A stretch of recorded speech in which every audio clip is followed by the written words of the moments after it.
Hey guys, welcome back to video class. మనం last వీడియోలో we have seen introduction to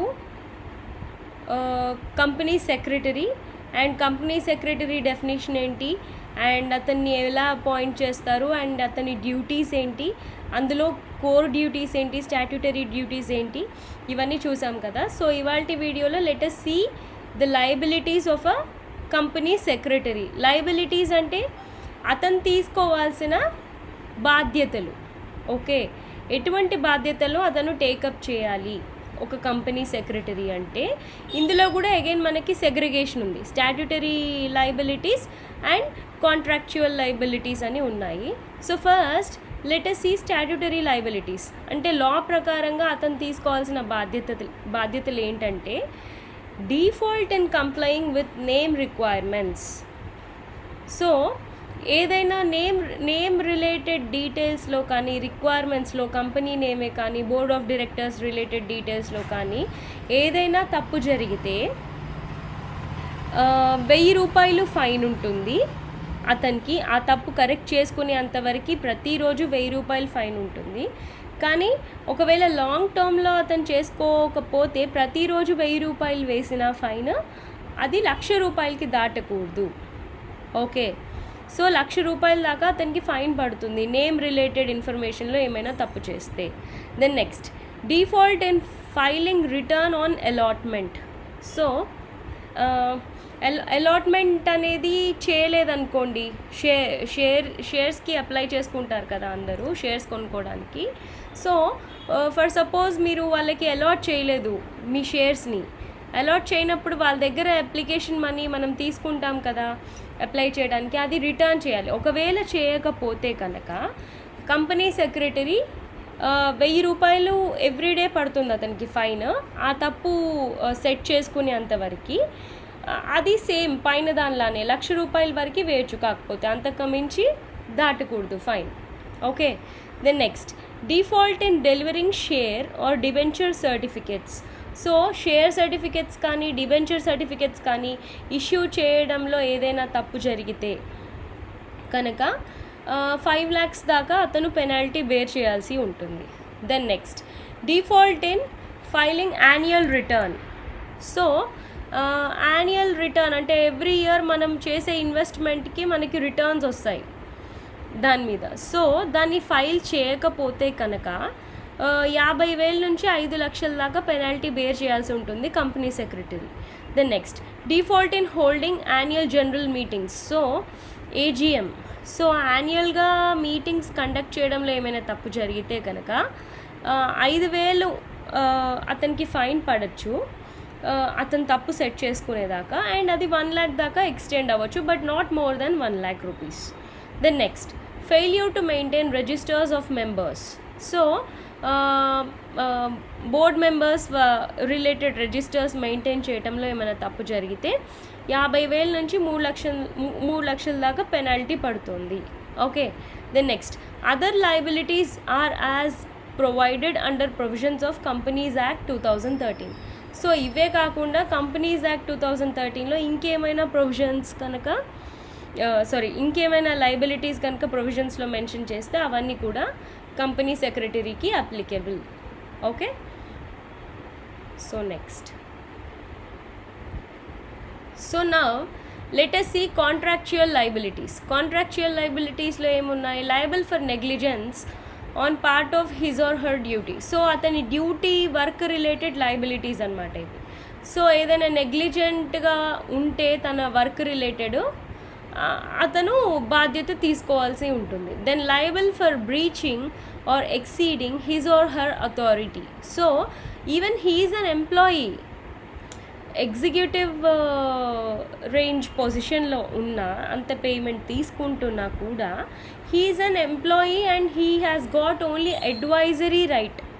advisors ఇచ్చే right తప్పితే ఇంకెటువంటి డెసిషన్స్ తీసుకునే రైట్ అతనికి ఉండదు. కాబట్టి ఓన్లీ బోర్డ్ ఆఫ్ డైరెక్టర్స్ చెప్పిన పని చేయించాలి. కాబట్టి అంతకుమించి ఏమైనా అతను అథారిటీ తీసుకుంటే అది ఎక్సీడ్ అవుతే దానికి బాధ్యత తీసుకోవాల్సి ఉంటుంది. Then next, liable for disclosing any secret information of the company to outsiders. So బయట వాళ్ళకి మన కంపెనీ రిలేటెడ్ ఎటువంటి సీక్రెట్ ఇన్ఫర్మేషన్ చెప్పినా కూడా అతను బాధ్యత తీసుకోవాల్సి ఉంటుంది. అది ఏ విధంగా లీక్ అయినా బాధ్యత మాత్రం కంపెనీ సెక్రటరీయే తీసుకోవాల్సి ఉంటుంది. Okay, then next, liable for earning secret profits on account of his position. So అతను బోర్డ్ ఆఫ్ డైరెక్టర్స్కి ఒక మౌత్ పీస్ లాగా యాక్ట్ చేస్తాడు కాబట్టి, చాలా దగ్గరగా క్లోజ్గా మూవ్ అవుతూ ఉంటాడు కాబట్టి అతనికి అన్ని డీటెయిల్స్ తెలిసి ఉంటాయి. సో అలా తెలుసు కదా అని ఎటువంటి ఇల్లీగల్ వర్క్ చేయకుండా, ఎటువంటి సీక్రెట్ ప్రాఫిట్ తీసుకోకుండా ఉండాలి. అలా ఏమైనా చేస్తే దానికి బాధ్యత తీసుకోవాల్సి ఉంటుంది. Then liable for fraud. So ఎటువంటి ఫ్రాడ్ జరిగినా కంపెనీలో company secretary is liable. Then next, any other such contractual duties for which he to be held liable as specified in the provisions of Companies Act 2013. So ఇంకేమైనా ప్రొవిజన్స్లో company secretary liable అని ఇచ్చారా మన companies యాక్ట్లో, వాటన్నిటికి కూడా అతను బాధ్యుడే, company secretary. Okay, so ఇవి liabilities of a company secretary. Apart from the same, a company secretary is also defined as an officer in default along with managing director and whole time director. So directors తో ఈక్వలెంట్గా officer in default లాగా మనం company సెక్రటరీని consider చేస్తాం. And therefore can be punished under respective offences. So వీళ్ళని ఎటువంటి ఒఫెన్సెస్లో మనం consider చేస్తామో అటువంటి సిచ్యువేషన్లో మనం కంపెనీ సెక్రటరీని కూడా కన్సిడర్ చేయాలి, ఒకవేళ వాళ్ళు ఏమైనా తప్పు చేస్తే కనుక. Then next, can also be punished as a key managerial person as per certain provisions of Companies act 2013. So కంపెనీలో ఇటువంటివి ఏం జరిగినా కూడా, సీక్రెట్ ప్రాఫిట్స్ కానీ లేదా ఫ్రాడ్యులెంట్ ఆపరేషన్స్ కానీ ఏం జరిగినా కూడా కీ మేనేజీరియల్ పర్సనల్ని ఎలా పనిష్ చేస్తారో, even this guy company secretary is also liable for that. Okay, then next, moreover, if a case is filed against a company or a corporation, then a summon can also be served on a company secretary apart from director or other principal officer of the company or on the registered office of such company as per order 9 rule 2 of civil procedure code of e legislation civil procedure code of 1908 ప్రకారంగా మనకి company director, principal officer ఎలా అయితే మన company related ఏదైనా case file అయితే ఎలా వాళ్ళు బాధ్యులుగా ఉంటారో, ఇతన్ని కూడా సమ్మన్ చేయాల్సిన అవసరం, అంటే ఇతను కూడా దానికి బాధ్యుడే అన్నట్టుగా కన్సిడర్ చేస్తారనమాట కంపెనీ సెక్రటరీని కూడా. ఓకే, సో ఇవన్నీ కంపెనీ సెక్రటరీకి ఉండే బాధ్యతలు లేదా liabilities. Okay, so now let us see company secretary in practice. So company secretary in practice ante entanta, means a secretary who is deemed to be in practice under subsection 2 of section 2 of Company Secretaries Act 1980. So అతని work అనేది ప్రాక్టీస్లో ఉంటుందన్నమాట. Okay, he may not be a direct company secretary. ఒక కంపెనీకి డైరెక్ట్గా secretary అవ్వకపోయి ఉన్నా కూడా, అంటే ఒక కంపెనీకి సిఎస్ అనే పర్సన్ లేడు, కంపెనీ సెక్రటరీ లేడు. సో మనం ఎవరిని అప్రోచ్ అవుతాం ఆ వర్క్కి అంటే కంపెనీ సెక్రటరీ ఇన్ ప్రాక్టీస్. అంటే ప్రాక్టీస్లో ఉంటారు కదా, లాయర్స్ కూడా మేము ప్రాక్టీస్లో ఉన్నాము అంటారు కదా. సో అలాగే అలాంటి వాళ్ళని మనం కన్సిడర్ చేస్తాం. Okay, how to obtain certificate of practice. మరి ఈ ప్రాక్టీస్ సర్టిఫికేట్ కంపెనీ సెక్రటరీ ఎలా అబ్టైన్ చేయాలి అంటే, a member has to apply for certificate of practice in form D. So form D apply చేసుకోవాలి.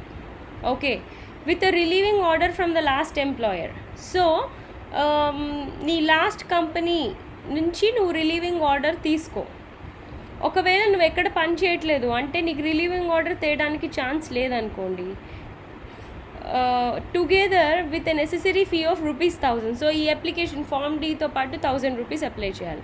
In case he or she is unable to submit the copy of relieving order, he may submit a declaration that present he is not in employment. So present ఎక్కడ పని చేయట్లేదు అనుకో, పని చేస్తే పర్వాలేదు, మనకి relieving order వస్తుంది. పని చేయట్లేదు కానీ నీకు కంపెనీ సెక్రటరీ ప్రాక్టీస్ సర్టిఫికేట్ కావాలి అంటే మీరు మీ సెల్ఫ్ డిక్లరేషన్ ఇవ్వాలి అనమాట, నేను ఎక్కడ ప్రస్తుతం పని చేయట్లేదు అనేసి.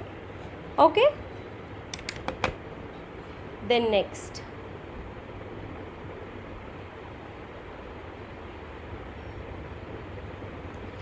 Recognition secured for practicing company secretaries. So ఒక కంపెనీ సెక్రటరీ ఇన్ ప్రాక్టీస్లో ఉన్న పర్సన్కి, అంటే ప్రాక్టీస్ చేస్తున్న పర్సన్కి ఉండే రికగ్నిషన్ ఏంటి అంటే అతను ఏమేమి పనులు చేయొచ్చు అనేది మనకి ఇక్కడ ఇచ్చారు. సో ఫస్ట్ ఏంటి, మనం ఇది అంతా దేని కింద చూస్తున్నాము, ఈ సబ్జెక్ట్ అంతా కంపెనీస్ యాక్ట్ 2013. సో మనకి ఇవి మెయిన్ ఇంపార్టెంట్.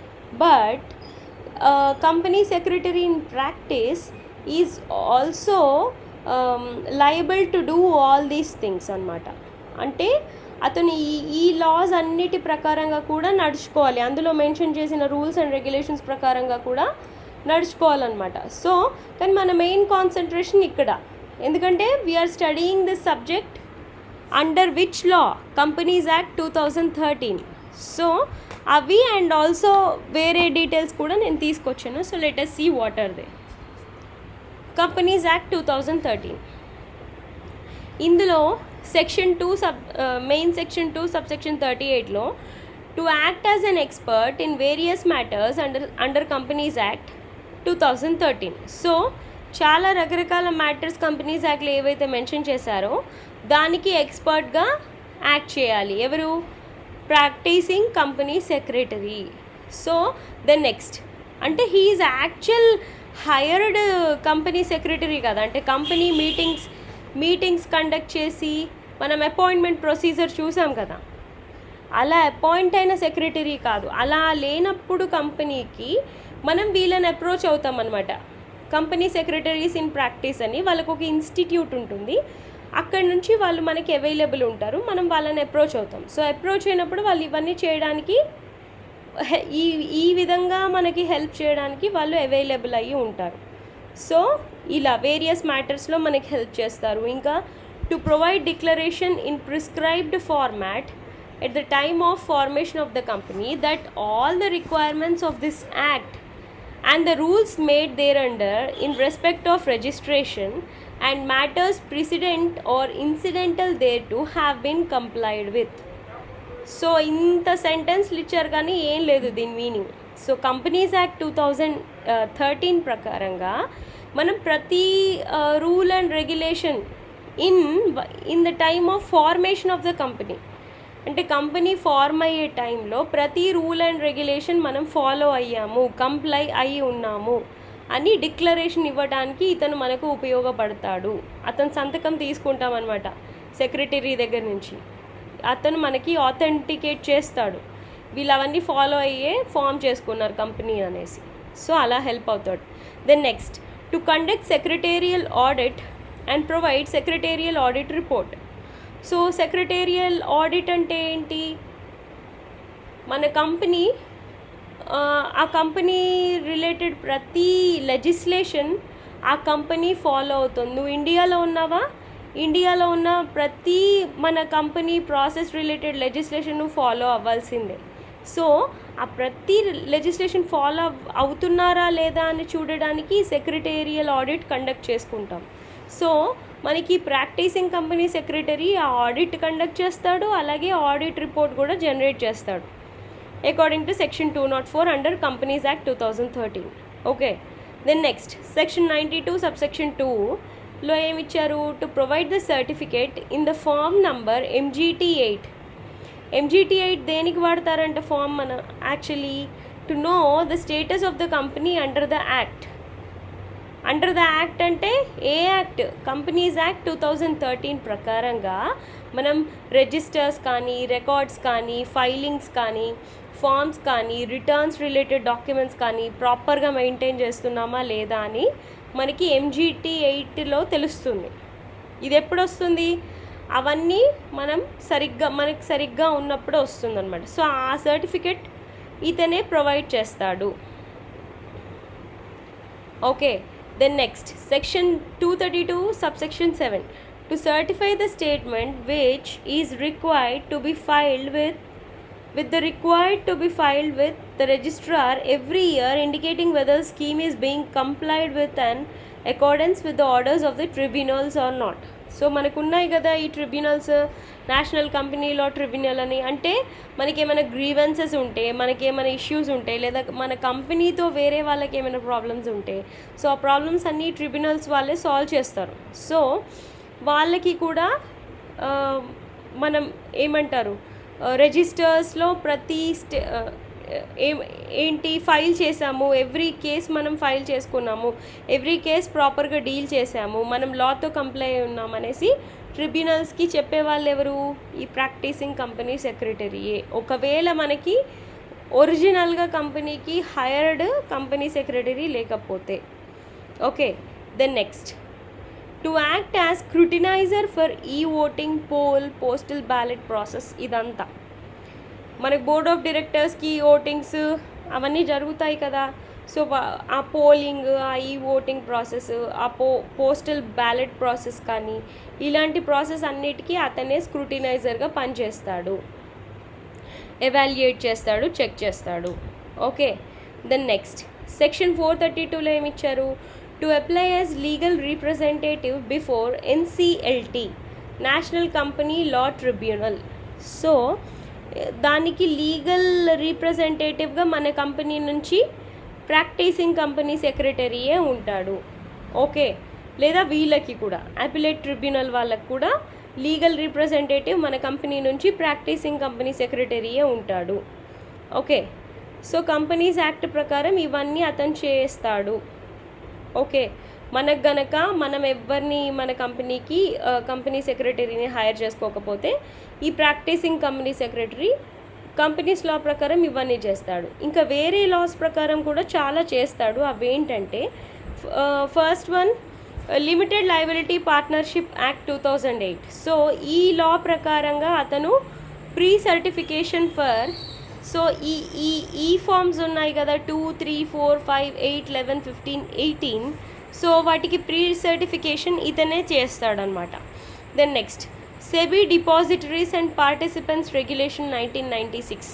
ఈ లా ప్రకారంగా to issue quarterly certificate with regard to reconciliation of the total issued capital, listed capital held by depositories in dematerialized form, details of changes in the share capital during the quarter. So every quarterly manakunde share capital related all details.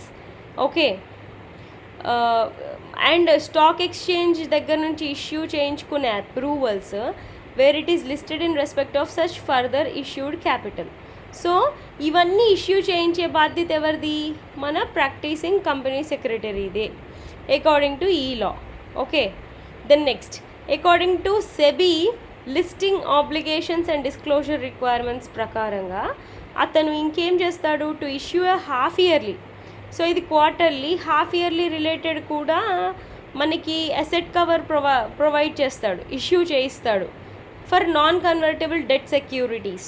Okay, and ఇంకేం issue చేయిస్తాడు? To issue compliance certificate, మేము ప్రతి rule and regulation follow అవుతున్నాము అనే ఒక certificate regarding the compliance of conditions of corporate governance. So corporate governance మేము ప్రాపర్గా చేస్తున్నాం లా ప్రకారం కానీ సర్టిఫికెట్ ఇష్యూ చేయిస్తాడు. Then next to issue certificate certifying that all share certificates have been issued within 30 days of the date of lodgement for transfer, subdivision, consolidation, renewal, exchange or endorsement of calls allotment monies. Okay, so 30 రోజుల్లో మనకి share certificates allotment process ఇదంతా కూడా జరిగేలాగా మనకి ఈ పర్సనే practising company సెక్రటరీయే చూసుకుంటాడు. Okay, then next SEBI portfolio managers regulation law ప్రకారంగా to conduct internal audit of portfolio manager. So మనకి పోర్ట్ఫోలియో మేనేజర్స్ ఉంటారు కదా, సో వాళ్ళకి ఇంటర్నల్ ఆడిట్ ఎవరు కండక్ట్ చేస్తారు? ఇతనే, practising company secretary.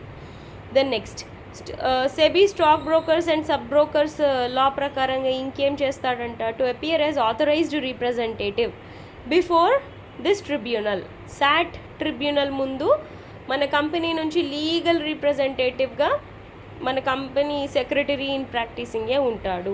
Then goods and service tax 2017 law ప్రకారంగా ఈ పర్సనే ఆథరైజ్డ్ రిప్రజెంటేటివ్గా యాక్ట్ చేస్తాడు. Okay, then real estate regulation and development law ప్రకారంగా కూడా ఇతనే రిప్రజెంటేటివ్గా యాక్ట్ చేస్తాడు. Then next insolvency and bankruptcy code 2016, sorry, Competition Act 2002 to act as authorized representative before the Competition Commission of India and Competition Appellate Tribunal. So వీళ్ళిద్దరికి కాంటాక్ట్లో రిప్రజెంటేటివ్గా మన company నుంచి ఇతనే ఉంటాడు ఈ లా ప్రకారంగా. Then next insolvency and bankruptcy code 2016. ఈ లా ప్రకారంగా company secretary in practice who has passed the limited insolvency examination. So ఈ లా ప్రకారంగా అతను యాక్ట్ చేయాలి అంటే అతని ఎగ్జామ్ క్లియర్ చేసుకొని ఉండాలి. లిమిటెడ్ ఇన్సాల్వెన్సీ ఎగ్జామినేషన్ అంటే అతను ఇన్సాల్వెంట్ అయి ఉండకూడదు, అంటే ఫైనాన్షియల్గా మంచిగా గట్టిగా స్ట్రాంగ్గా ఉండాలి. And has 10 years of experience, 10 ఏళ్ళు ఎక్స్పీరియన్స్ ఉండాలి. And enrolled as a member of representative institute or bar councils. So bar council మెంబర్గా ఉండాలి. Or a graduate who has passed the limited insolvency examination ఇందాక చెప్పుకున్నట్టుగానే. And has 15 years of experience in management, ఒక మేనేజర్గా 15 ఏళ్ళు experience ఉండాలి. After he received a bachelor's degree from a university established or recognised by law. Okay, so మంచి degree కూడా ఉండాలి. Company secretary in practice who has 3 years of experience, who has passed the prescribed valuation examination, can act as registered valuer under the code. So insolvency case నీ కంపెనీకి ఏమున్నా, bankruptcy లాంటి cases ఏమైనా ఉన్నా అందులో ఎవాల్యుయేటర్గా అతను పనిచేయాలి. ఓకే, వాల్యూవర్గా పనిచేయాలి అంటే అతనికి ఇన్ని క్వాలిఫికేషన్స్ ఉండాలి. ఓకే, ఉంటే మన కంపెనీ సెక్రటరీ ఇన్ ప్రాక్టీసే మనకి వాల్యూయర్గా ఆ కేసులో according to this law act చేయొచ్చు అనమాట. Then next trade mark rules 2002. So to act as an trade mark agent. So ప్రతి కంపెనీకి మనకి లోగోస్ ఉంటాయి కదా, trade marks. So trade mark ఏజెంట్గా కూడా మన కంపెనీ సెక్రటరీ ఇన్ ప్రాక్టీసే యాక్ట్ చేయాలి. Then next Foreign Exchange Management Act 1999 to issue certificate with regard to compliance with FEMA regulation for allotment of shares under foreign direct investment. So foreign investors గనక ఉంటే మన shares కొనుక్కునే వాళ్ళు, so వాళ్ళకి certificate ఇవ్వాల్సిన బాధ్యత కూడా మనకి ప్రాక్టీసింగ్ కంపెనీ సెక్రటరీదే అనమాట. Okay, see how busy this guy is. Okay, then next కాకపోతే మనకి మెమరాండమ్ ఆఫ్ అసోసియేషన్లో, ఆర్టికల్స్ ఆఫ్ అసోసియేషన్లో మనం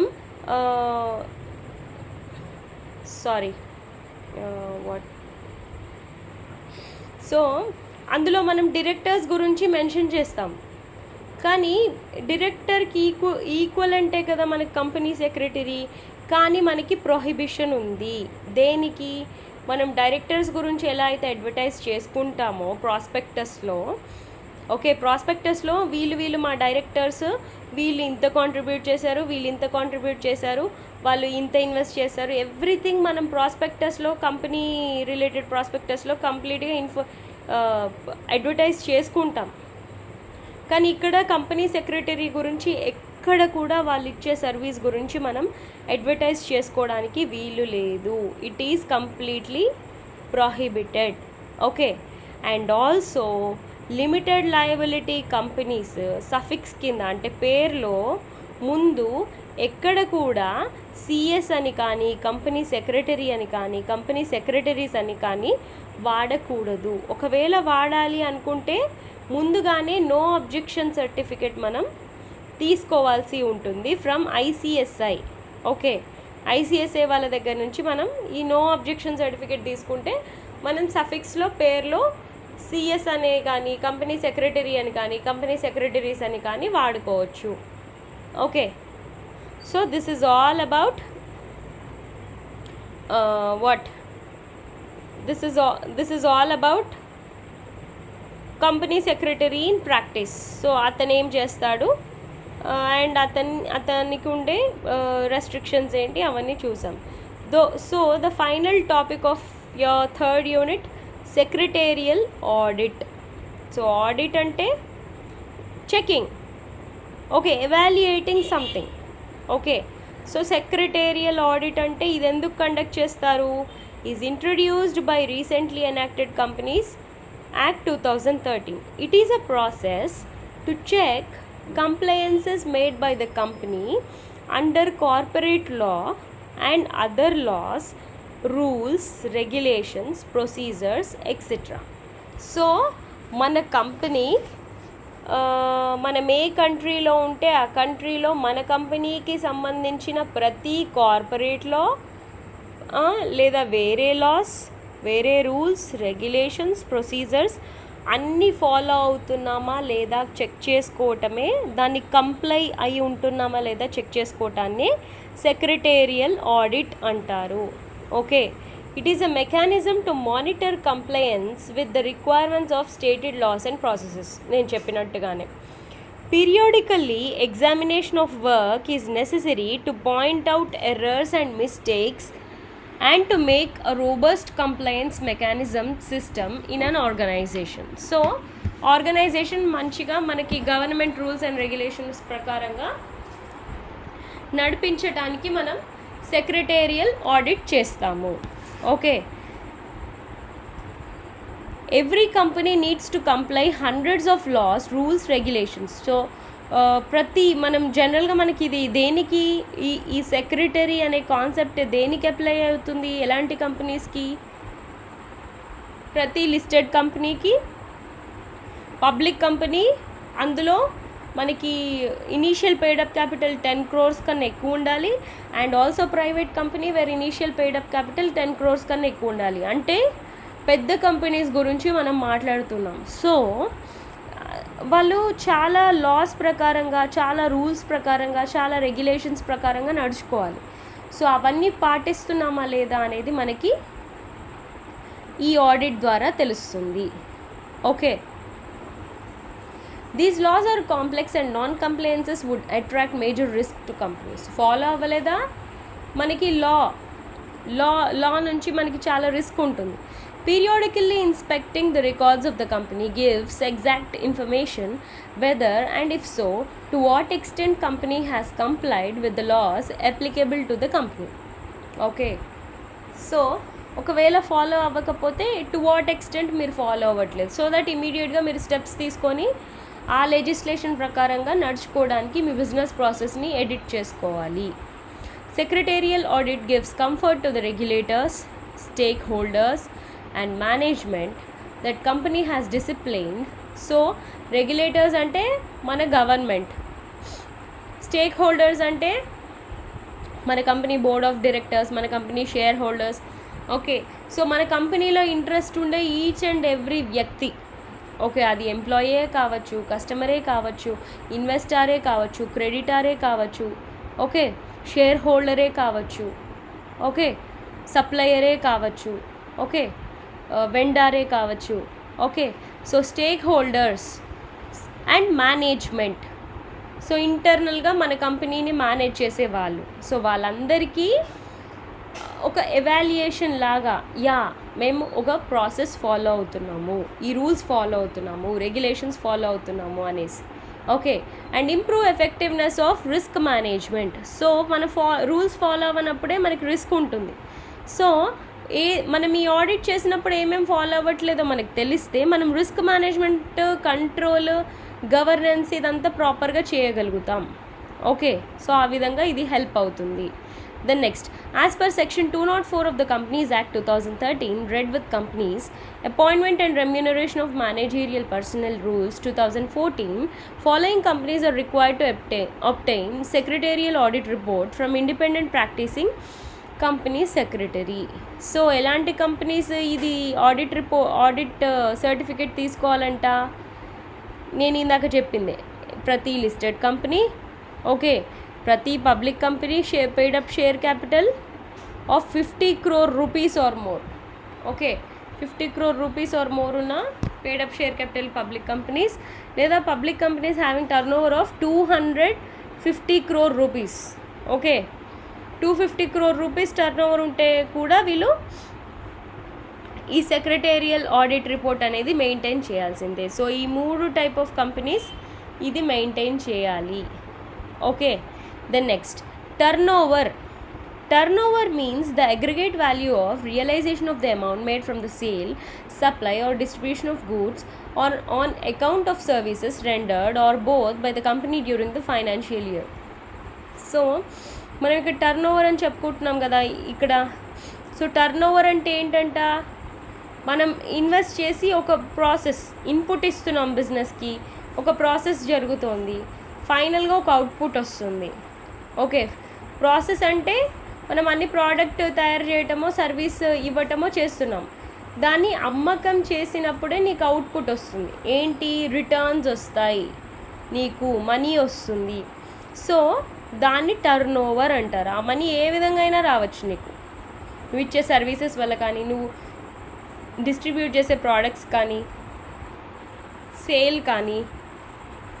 ఓకే, సో దాని నుంచి వచ్చే మనీ ఎవ్రీ ఫైనాన్షియల్ ఇయర్, ఒక్క ఫైనాన్షియల్ ఇయర్ ఓకే తీసుకుంటే కనుక April 1st నుంచి March 30th, ఓకే, అది మనకి టర్న్ ఓవర్ అంటారు. Secretarial audit is also mandatory to private company which is a subsidiary of a public company and which falls under the prescribed class of companies. So public కంపెనీకి subsidiaries ఉండి, ఆ subsidiary ఒక private company అయ్యి ఉండి, ఈ 50 crore paid up capital ఉండటమో, 250 crore turn over ఉండటమో, listed అయ్యి ఉండటమో, ఈ 3 కేటగిరీస్లో ఉంటే వాళ్ళు కూడా మ్యాండేటరీగా సెక్రటేరియల్ ఆడిట్ చేయించి పెట్టుకోవాలి. Okay. Then next, scope of secretarial audit. So scope అంటే ఏ పరిధి దాకా మనకి ఈ ఆడిట్ అనేది ఉపయోగపడుతుంది అంటే, has to check compliances by the company under the following laws. So ఈ ఆడిట్ ఏమేమి చెక్ చేయాలి అంటే, ఏమేమి రూల్స్ మనం ఫాలో అవుతున్నామో లేదో చెక్ చేయాలి అంటే ఇవి. కంపెనీస్ యాక్ట్ ప్రకారంగా ఫాలో అవుతున్నామో అదే చెక్ చేయాలి. Securities contract regulation act and rules check చేయాలి. ఓకే, ఈ లా చెక్ చేయాలి. దెన్ డిపాజిటరీస్ యాక్ట్ 1996 ఈ లా చెక్ చేయాలి. సో ఇలా చెప్తూ పోతే ఇక్కడ మెన్షన్ చేసిన ప్రతి లా ప్రకారంగా, ప్రతి లాలో మనం ఒక రూల్ ఫాలో అవుతున్నాం. సెబీ వాళ్ళ లాస్ మనం ఫాలో అవ్వాలి. బికాజ్ లిస్టెడ్ కంపెనీస్కే మనకి సెక్రటరీస్ ఉంటారు. సో లిస్టెడ్ కంపెనీ అంటే స్టాక్ ఎక్స్చేంజ్లో పార్టిసిపేట్ చేస్తాం.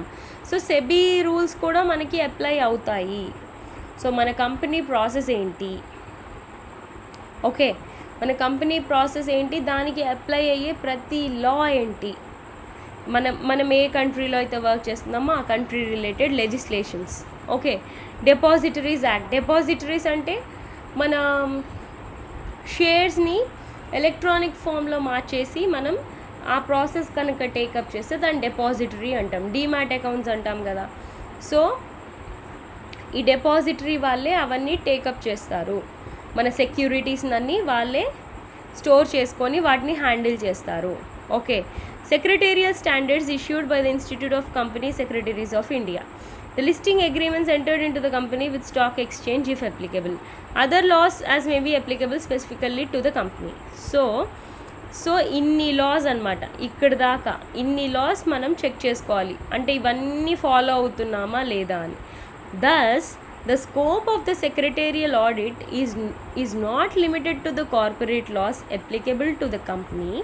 సో జస్ట్ కార్పొరేట్ లాస్ కాదు, but it extend to all laws applicable to a company. For suppose నీది ఒక మ్యానుఫ్యాక్చరింగ్ కంపెనీ అనుకోండి, అండ్ మీ మ్యానుఫ్యాక్చరింగ్ ప్రాసెస్లో చాలా ఎయిర్ పొల్యూట్ అవుతుంది మీ చుట్టుపక్కల రీజియన్. సో మీరు ఎన్విరాన్మెంటల్ లా కూడా ఫాలో అవ్వాలి. సో జస్ట్ కార్పొరేట్ లాస్ కాదు, నీది స్టాక్ ఎక్స్చేంజ్లో పార్టిసిపేట్ చేస్తుంది కాబట్టి సెబీ లా అని, అలా కార్పొరేట్ లాసే కాకుండా ప్రతి వేరే లా ఏదైతే అప్లికబుల్ అయ్యి ఉంటుందో అవన్నీ నువ్వు ఫాలో అవ్వాల్సిందే. అవన్నీ ఈ ఆడిట్ రిపోర్ట్లో ఫాలో అవుతున్నామని చూపించాల్సిందే. Okay. The Council of ICSI at its 226th meeting held on November 21st, 2014 decided on the scope of secretarial audit as regards other laws as may be applicable specifically to the company which is placed as under. Reporting on complaints of other laws may be applicable specifically to the companies shall include all the laws which are applicable to specific industry. For example, ఇందాక నేను చెప్పింది అనమాట, pollute చేస్తున్నారు అంటే environmental law follow అవ్వాలి. ఇప్పుడు banks అనుకోండి, bank related ప్రతి లా మీ బ్యాంక్ ఫాలో అవ్వాల్సిందే. ఇన్సూరెన్స్ కంపెనీ అనుకోండి, ఇన్సూరెన్స్ రిలేటెడ్ ఆ కంట్రీలో మన ఇండియాలో ఉన్న ప్రతి లా నువ్వు ఫాలో అవ్వాల్సిందే. Likewise for a company in petroleum sector all the laws applicable to petroleum industry follow అవ్వాల్సింది. సో ఏ ఇండస్ట్రీలో ఉంటే ఫార్మా అనుకోండి, pharma related, cement industry related. So ఏ ఇండస్ట్రీలో ఉంటే ఆ ఇండస్ట్రీ రిలేటెడ్ ప్రతి లా నువ్వు ఫాలో అవ్వాల్సిందే. అది మనకి ఎప్పటి నుంచి ఇంట్రొడ్యూస్ చేశారంట, November 21st, 2014 నుంచి ఇలా ఇంట్రొడ్యూస్ చేశారు.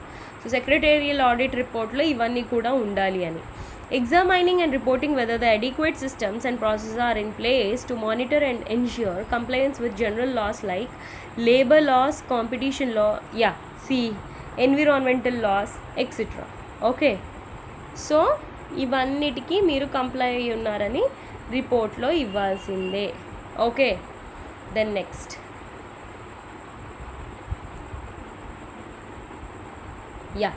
సో ఆడిట్, సెక్రటేరియల్ ఆడిట్ అనేది జరగాలి. ఓకే. ఒకవేళ జరగకపోతే ఇది punishment. Okay.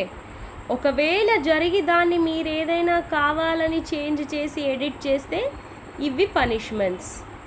Okay.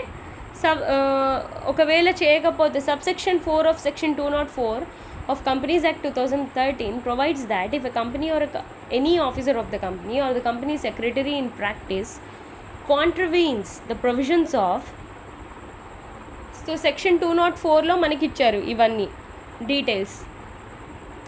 The company, every officer of the company or the company secretary in practice who is in default shall be punishable with fine which shall not be less than 1 lakh rupees but which may extend 1 lakh to 5 lakh rupees penalty ఉంటుంది. Okay. So ఇచ్చిన rules ప్రకారంగా మీరు audit చేయకపోతే. Okay.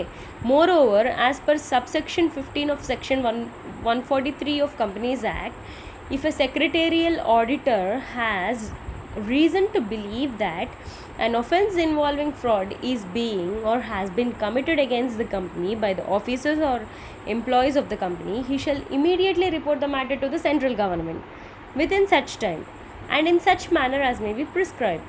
So ఏదైనా fraudulent activity మీ కంపెనీలో జరుగుతుందంటే ఇమ్మీడియట్గా central గవర్నమెంట్కి ఇన్ఫామ్ చేయాల్సిందే. చేయలేదు అంటే కనుక ఓకే సెక్రటేరియల్ ఆడిటర్ చేయాలి ఇదంతా. ఓకే. ఒకవేళ చేయలేదంటే కనుక ఫైన్ ఎంత ఉంటుంది, 1 lakh rupees నుంచి 25 lakh rupees దాకా ఫైన్ పడవచ్చు. అంటే టైప్ ఆఫ్ ఫ్రాడ్యులెంట్, పెద్ద ఫ్రాడ్ చేస్తే 25 lakhs దాకా పెనాల్టీ పడుతుంది. ఓకే. సో అలా ఇప్పుడేంటి, professional responsibility and penalty for incorrect audit report. So auditing చేసి కూడా కావాలని ఆడిట్ రిపోర్ట్ తప్పుగా ఇస్తే ఉండే పనిష్మెంట్స్ ఇవి ఏంటి. Section 448 of Companies Act 2013 deals with penalty for false statements. So section 448 లో ఇచ్చారు ఈ డీటెయిల్స్ అన్ని. The section provides that if any return, report, certificate, financial statement, prospectus, statement or other documents required by or for the purpose of any of the provisions of this act or the rules made thereunder, any person makes a statement which is false in any material particulars. So నీకు correct ఏంటో తెలిసి కూడా నువ్వు తప్పుడు statement ఇచ్చావనుకో, which omits any material fact, అంటే నిజమైన fact దాచి నువ్వు ఫాల్స్ స్టేట్మెంట్ ఇచ్చి అప్రూవ్ చేసావనుకో, knowing it to be material, he shall be liable under section 447. Okay, section 447 ప్రకారంగా అతను బాధ్యుడు. సో ఏమి ఇచ్చారు సెక్షన్ 447లో పనిష్మెంట్? విత్ ఇంప్రిజన్మెంట్, అంటే 6 months జైల్ శిక్ష ఉంటుంది. But which may extend to 10 years also. నువ్వు పెద్ద తప్పు చేస్తే ఇంకా అది 10 years దాకా జైలు శిక్ష ప్రొలాంగ్ అవ్వచ్చు. అండ్ ఆల్సో ఫైన్ ఎంతవరకు కట్టాల్సి ఉంటుంది నువ్వు అంటే, ఫ్రాడ్లో నువ్వు ఎంతైతే మనీ ఫ్రాడ్ చేసావో దానికి 3 times, అంటే 3 times ఎక్కువ నువ్వు ఫైన్ పే చేయాల్సి ఉంటుంది. In case the fraud in question involves public interest, the term imprisonment shall not be less than 3 years. So public interest అంటే నువ్వు చేసిన ఫ్రాడ్ పబ్లిక్కి కూడా హాని చేసేది అయ్యి ఉంటే కనుక నీకు మినిమం 3 years జైలు శిక్ష పడుతుంది. ఓకే, సో ఇది punishment. In terms of section 448, a company secretary in practice is liable to attract. So company secretary in practice వాళ్ళకి కూడా పనిష్మెంట్స్ ఉంటాయి. If he make statement in secretarial audit report which is false, అంటే నిజం తెలిసి కూడా నువ్వు false statement ఇచ్చావంటే secretarial రిపోర్ట్లో, నువ్వు కంపెనీ సెక్రటరీ ఇన్ ప్రాక్టీస్ అయినా సరే నీకు కూడా పీనల్ ప్రొవిజన్ అప్లై అవుతుంది, అంటే పనిష్మెంట్ అప్లై అవుతుంది. Okay, besides the company secretary in practice shall be liable for professional or other misconduct in first or second schedule or in both the schedules to the Company Secretaries Act 1980, where held guilty, be liable for the following actions. So ఈ company secretary in ప్రాక్టీసే కనుక తప్పు పని ఏదైనా చేస్తే, misconduct ఏదైనా చేస్తే, profession రిలేటెడ్గా Schedule 1లో Schedule 2లో ఇచ్చిన ప్రకారంగా అతను వీటికి లైబుల్ అన్నమాట, బాధ్యుడు. ఏంటి? Were found guilty of professional or other misconduct mentioned in the first schedule. Schedule 1 ప్రకారంగా తప్పు చేస్తే అతన్ని రెప్రిమాండ్ చేస్తారు, అంటే అతన్ని కంపెనీ సెక్రటరీగా అప్రూవ్ చేసిన వాళ్ళు డిసప్రూవ్ చేసేస్తారు కంపెనీ సెక్రటరీగా, ఇంకా అతను పనికిరాడనేసి. Okay, the next removal of the name from the register of members up to period of 3 months. And 3 months వరకు రిజిస్టర్ నుంచి అతని పేరు రిమూవ్ చేసేస్తారు. అండ్ ఫైన్ కూడా 1 lakh rupees దాకా వేస్తారు పెనాల్టీ. ఓకే, Schedule 2 ప్రకారంగా అతను ఏమైనా గిల్టీ తప్పు చేస్తే కనుక సేమ్ అగైన్ అతన్ని కంపెనీ సెక్రటరీగా రెప్రిమాండ్ చేస్తారు, అంటే డిసప్రూవ్ చేసేస్తారు, ప్రాక్టీస్లో ఉండడు అండ్ ఏ కంపెనీకి సెక్రటరీగా ఇంకా జాయిన్ అవ్వలేడు, అండ్ అతని నేమ్ రిజిస్టర్ నుంచి పర్మనెంట్గా తీసేస్తారు Schedule 2 level తప్పు చేస్తే. Okay, or such period may be thought fit by the disciplinary committee. పర్మనెంట్గానే తీస్తారు లేదా డిసిప్లినరీ కమిటీ చెప్పిన టైం ప్రకారంగా తీసేస్తారు. And also fine up to 5 lakh rupees fine దాకా పడుతుంది. ఓకే, Schedule 1 తప్పులు, Schedule 2 తప్పులు. Okay, first schedule, second schedule. So ఇవన్నీ పనిష్మెంట్స్ అన్నమాట. ఆడిట్ రిపోర్ట్ చేయాల్సిందే మనం, సెక్రటేరియల్ ఆడిట్. మనం ఏం తప్పు చేయట్లేదు, కరెక్ట్గా ఉంటున్నాం అనేసి, కానీ అందులో కూడా తప్పులు చేస్తే ఇవి punishments. Okay, so this is all about your second unit company secretaries. Okay, thank you.